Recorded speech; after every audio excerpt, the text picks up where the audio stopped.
How's it going, guys? Johnny here, and I'm back with a video on one of the most frequently overlooked and disrespected legends of NBA history. I hadn't posted a video for the last month, and I was taking time to focus on work, but now with the NBA season right around the corner, I'm back in full swing and will be putting out videos for you guys every week. So without any further ado, let's get into this one.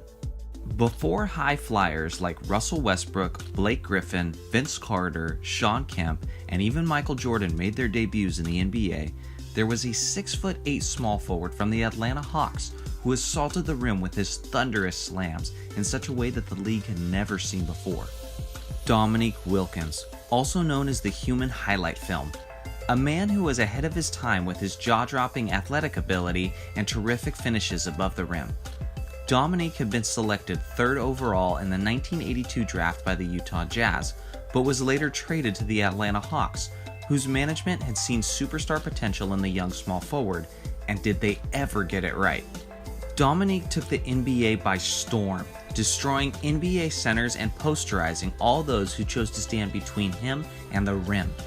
Just a few years into the league, Dominique was the franchise cornerstone for the Atlanta Hawks. He won the 1985 slam dunk contest over conference rival Michael Jordan, and in the following season, he led the league in scoring with 30.3 points per game. This was a year with scoring juggernauts like Michael Jordan, Larry Bird, and Kareem Abdul-Jabbar, and Dominique outscored all of them that year.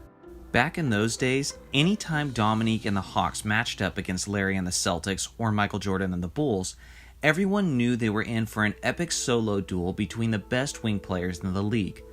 Classic battles where they would score 40 or even 50 points each, trading basket after basket in a display of sheer competitive drive between the two players. The biggest battle came in the form of Game 7 in the 1988 Eastern Conference semifinals between Bird's Celtics and Dominique's Hawks, a game that will go down as one of the greatest games in NBA history. Dominique finished with 47 points and Bird had 34, with 20 of those coming in the fourth quarter, and the Celtics narrowly beat the Hawks 118-116. By the time the 1990 NBA season had rolled around, Dominique had carried his Hawks to 4 straight 50-plus win seasons. He was one of the most respected and feared players in the game, but had never managed to get over the hump of winning an NBA championship. In the 1991-92 season, Dominique Wilkins' success came to an abrupt halt when he ruptured his Achilles tendon only halfway through the season. Dominique and the players around the league were devastated by the tragedy.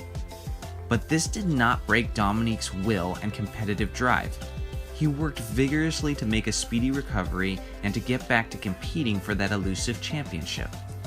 Dominique was ready at the start of the 92-93 season, and what ensued was one of the greatest comebacks from an Achilles injury the league has ever seen. Dominique looked like his old self and finished the regular season with averages of 29.9 points per game, 6.8 rebounds, and 3.2 assists while shooting nearly 47% from the field.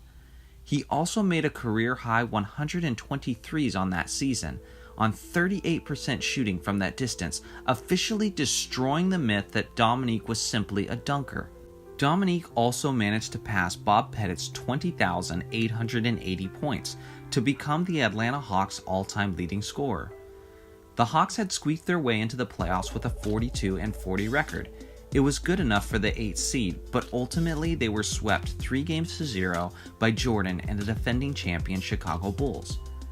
The 93-94 season rolls along, and Dominique continues to assert himself as one of the premier players in the league.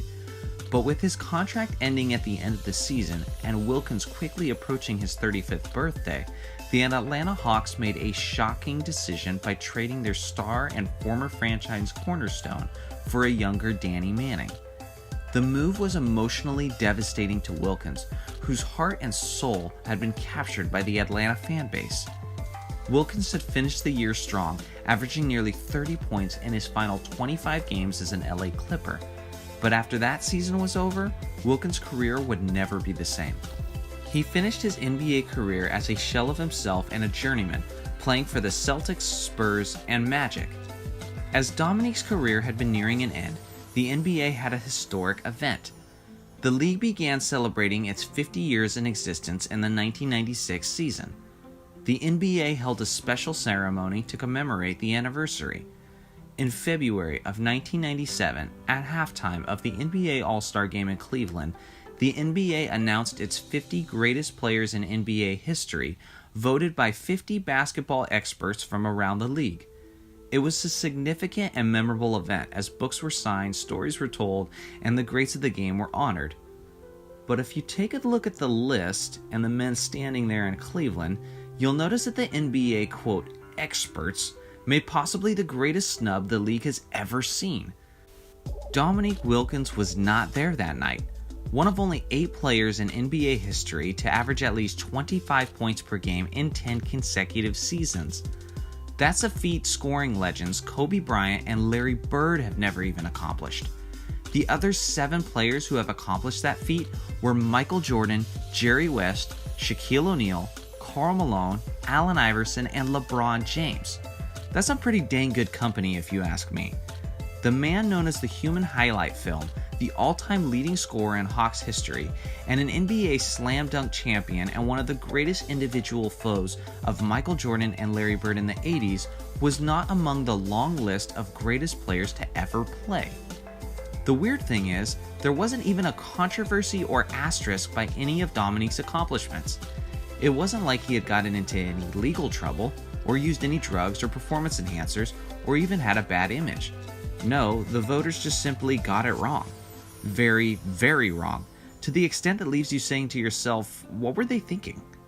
Former Boston Celtic player and now general manager Danny Ainge spoke for many great players from Wilkins' playing days when he said, Dominique wasn't selected as one of the top 50 players, but to me, he's top 25.